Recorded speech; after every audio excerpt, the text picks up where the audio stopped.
우리 함께 찬송하겠습니다. 찬송가 452장입니다.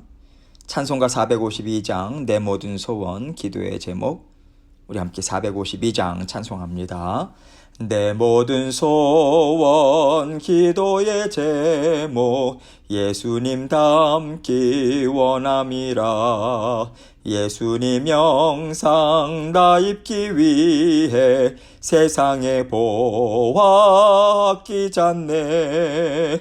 예수님 닮기 내가 원하네. 날 구원하신 예수님을 내 마음속에 지금 고도사 주님의 형상 인치소서. 무한한 사랑 풍성한 긍휼 슬픈 자 위로하시는 주. 길 잃은 죄인 부르는 예수 그 형상 닮게 하옵소서. 예수님 닮기 내가 원하네. 날 구원하신 예수님을 내 마음속에 지금 고도사 주님의 영상 인치소서. 겸손한 예수 거룩한 주님 원수의 멸시 참으시사 우리를 위해 고난을 받은 구주를 닮게 하옵소서.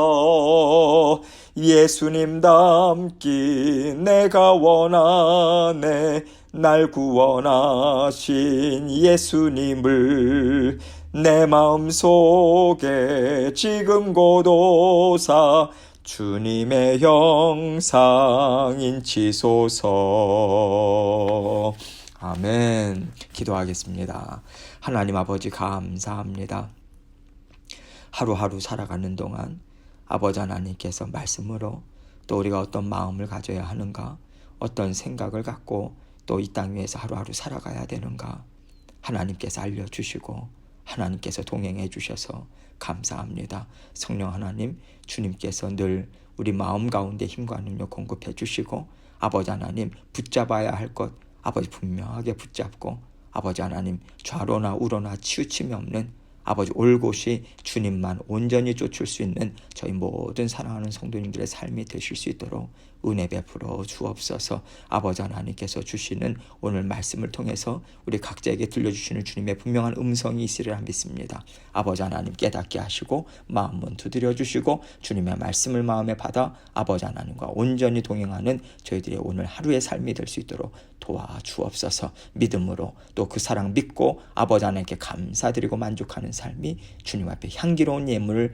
올려드린 것 같은 것임을 우리가 기억하고 오늘도 힘있게 주님과 동행할 수 있도록 도와주옵소서. 모든 것을 주님께 감사드리며 예수 그리스도의 귀하신 이름으로 기도합니다. 아멘. 하나님 말씀 사무엘하 2장 12절로 17절입니다. 사무엘하 2장 12절로 17절 말씀 제가 읽겠습니다. 넬의 아들 아브넬과 사울의 아들 이스보셋의 신복들은 마하나임에서 나와 기브온에 이르고 수르야의 아들 요압과 다윗의 신복들도 나와 기브온 못가에서 그들을 만나 함께 앉으니 이는 못 이쪽이요 그는 못 저쪽이라. 아브넬이 요압에게 이르되 원하건대 청년들에게 일어나서 우리 앞에서 겨루게 하자. 요압이 이르되 일어나게 하자 하매 그들이 일어나 그 수대로 나아가니 베냐민과 사울의 아들 이스보셋의 편에 12명이요 다윗의 신복 중에 12명이라.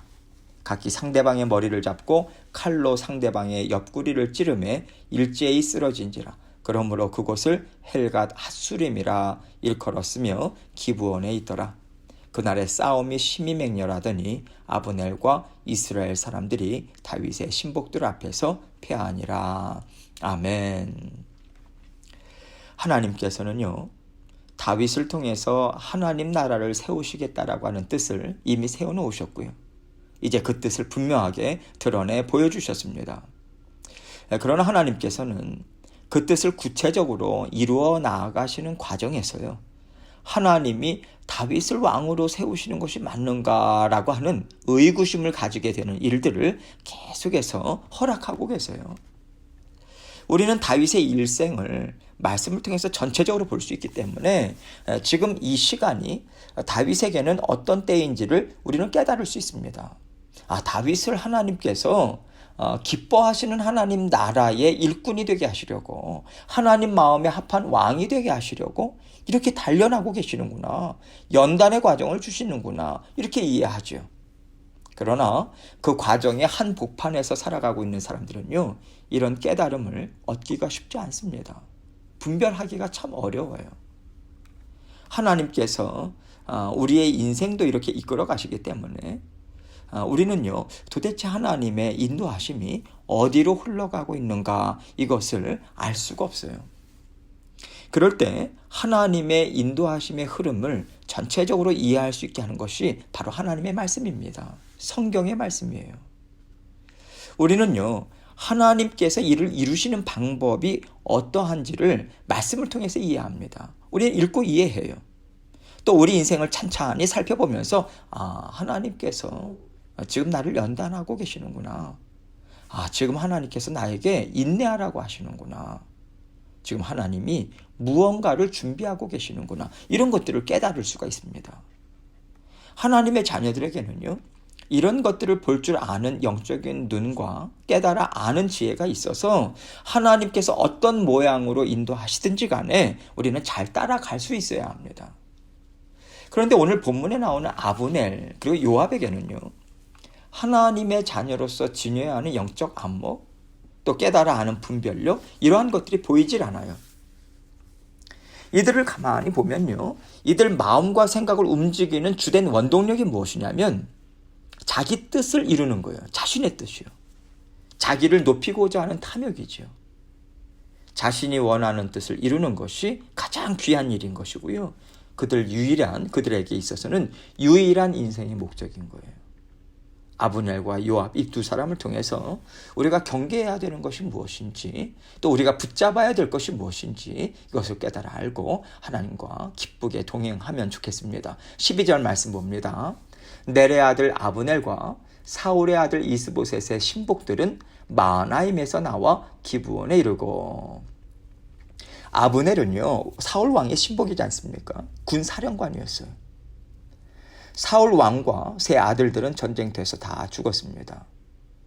이제 다윗이 이스라엘의 왕의 자리를 이어가는 것은 당연하겠구나, 우리는 그렇게 생각하죠. 그런데 정작 벌어지는 상황은 그렇지 않았어요. 사울 왕을 쫓았던 사람들이 그대로 세력을 유지하고 있는 것을 볼 수 있습니다. 그 중에 가장 힘있게 세력을 굳혔던 사람이 아브넬이었어요. 아브넬은요, 다윗을 왕으로 세운 유다 지파를 제외시켜버립니다. 그리고 나머지 11지파들을 규합해요. 그리고 사울 왕의 막내 아들이 남아있었어요. 이스보셋. 이 사람을 꼭두각시 왕으로 세운 후에 자신이 실권을 쥐고 세력을 키워가고 있었던 그러한 때였습니다. 13절입니다. 수르야의 아들 요압과 다윗의 신복들도 나와 기브온 목가에서 그들을 만나 함께 앉으니 이는 못 이쪽이요 그는 못 저쪽이라. 요압은요, 다윗의 신복이었습니다. 지금까지 다윗과 함께 해왔어요. 그렇기 때문에 지금 아브넬과 요압의 만남은요, 사울을 옹호하는 사람들과 11지파들, 그리고 다윗을 왕으로 세운 유다 지파와 그의 지지 세력들, 이러한 세력 다툼이 벌어지는 현장이 될 수밖에 없는 거예요. 그 현장이 바로 기브온 못이었습니다. 이곳은요, 물이 많은 그런 저수지였어요. 적들이 성을 포위한다 하고 하더라도 물 걱정을 할 필요가 없는 그런 군사 요충지였습니다. 말하자면 이들은 이곳을 먼저 차지하기 위해서 서로 대치하고 있었던 그런 상황이었던 거죠. 14절입니다. 아브넬이 요압에게 이르되 원하건대 청년들에게 일어나서 우리 앞에서 겨루게 하자. 요압이 이르되 일어나게 하자 하매 아브넬이 먼저 제안합니다. 양편 군사들 중에서 사람들을 뽑자는 거예요. 그래서 그 뽑힌 사람들로 서로 대결하게 하자. 그러니까 요압이 그렇게 하자. 얼마든지 할 수 있지. 이렇게 한 건데 여기엔 서로 자존심 대결을 하고 있는 모습임을 우리는 알 수 있어요. 15절로 16절입니다. 그들이 일어나 그 수대로 나아가니 베냐민과 사울의 아들 이스보셋의 편의 12명이요 다윗의 신복 중에 12명이라. 각기 상대방의 머리를 잡고 칼로 상대방의 옆구리를 찌르매 일제히 쓰러진지라. 그러므로 그곳을 헬갓 핫수림이라 일컬었으며 기브온에 있더라. 아브넬 쪽에서 12명, 요압 쪽에서 12명, 이렇게 대표로 나온 24명의 군사들이 이제 한꺼번에 붙습니다. 그런데 한꺼번에 붙으면서 1대1로 붙었겠죠. 그런데 서로 상대방의 머리를 잡고 칼로 옆구리를 서로 찌른 거예요. 순식간에 24명의 사람들이 그 자리에서 죽습니다. 여러분, 도대체 이게 무슨 일입니까? 정말 아까운 목숨만 잃은 거지 누가 더 강한지 보여줘서 땅을 탈취한 것도 아니고요. 아무 의미도 없고 아무런 목적도 없는 그러한 싸움이었죠. 17절입니다. 그날의 싸움이 심히 맹렬하더니 아브넬과 이스라엘 사람들이 다윗의 신복들 앞에서 패하니라. 처음에는 서로 자존심을 내세우면서 기싸움으로 시작됐어요.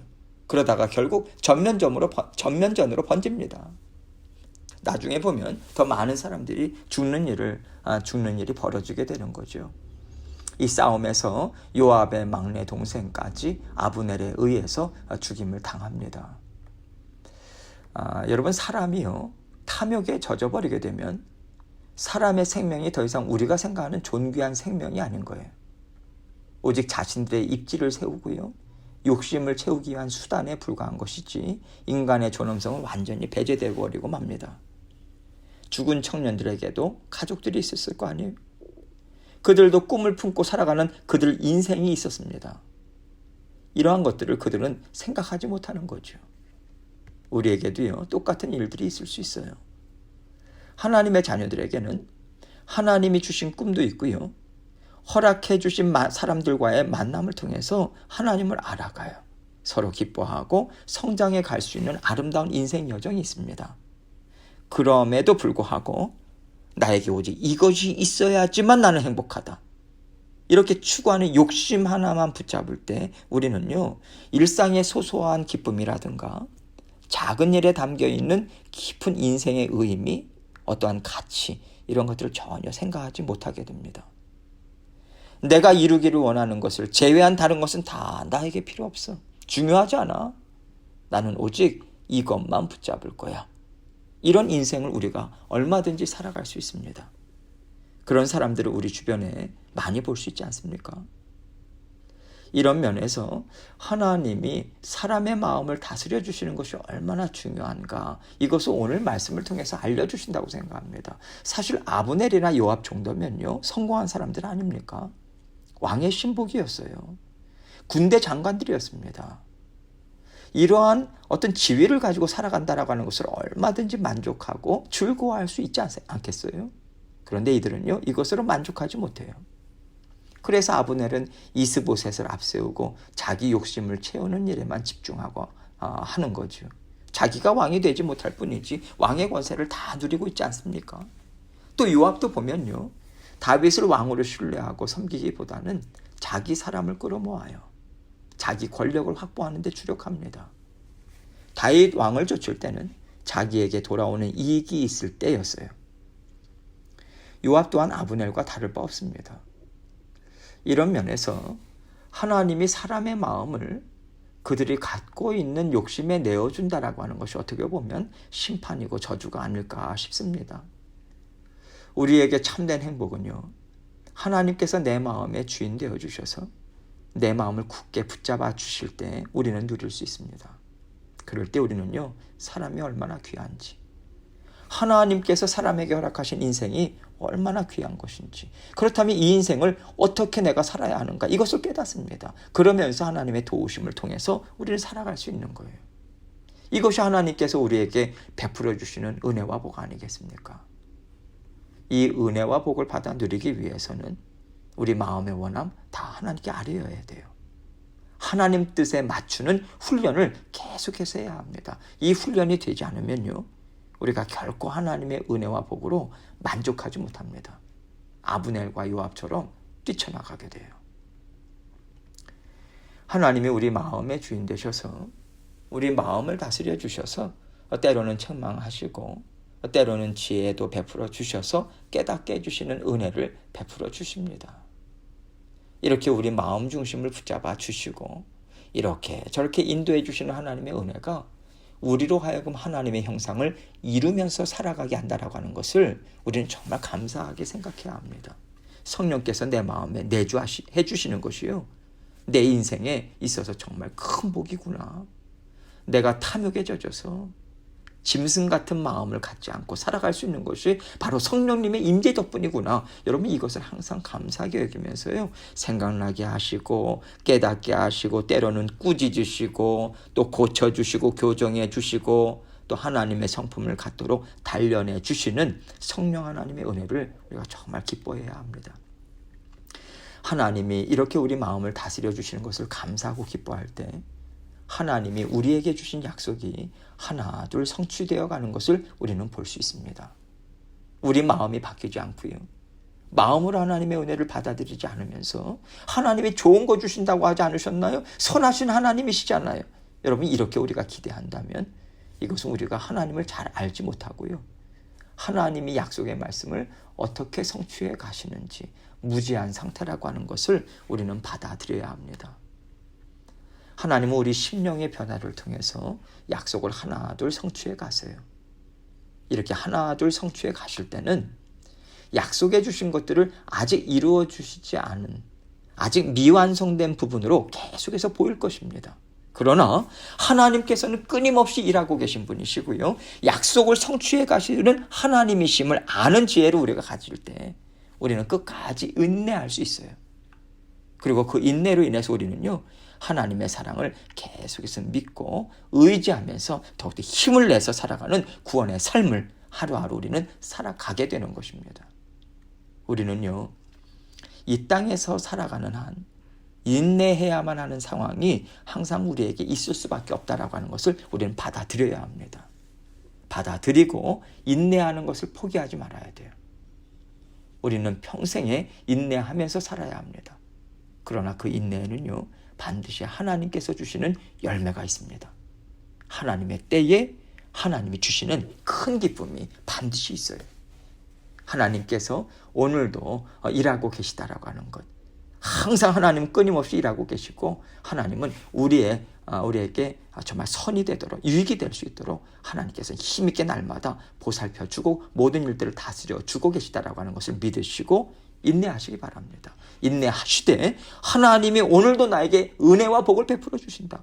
그래서 내가 하나님의 자녀된 마음을 그래도 갖고 이렇게 행복한 삶을 살 수 있다라고 하는 것을 우리가 받아 누리면서 또 받아들이시면서 하나님과 오늘도 온전히 사랑을 나누시며 힘있게 전진해 나가시는 저와 여러분이 되시길 주님의 이름으로 축원합니다. 함께 기도합니다. 하나님께서 오늘도 우리에게 또 인내해야만 하는 그런 상황을 우리에게 주실 수도 있고요, 또 여러 가지 상황들이 있을 수 있겠죠.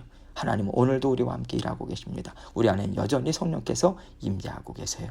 하나님만 바라보고 오늘도 살아가기 원합니다. 그러한 간절한 간구를 하나님께 먼저 올려드리시고 또 계속해서 각자 기도 제목 가지고 하나님께 나아가도록 하겠습니다. 기도하시겠습니다.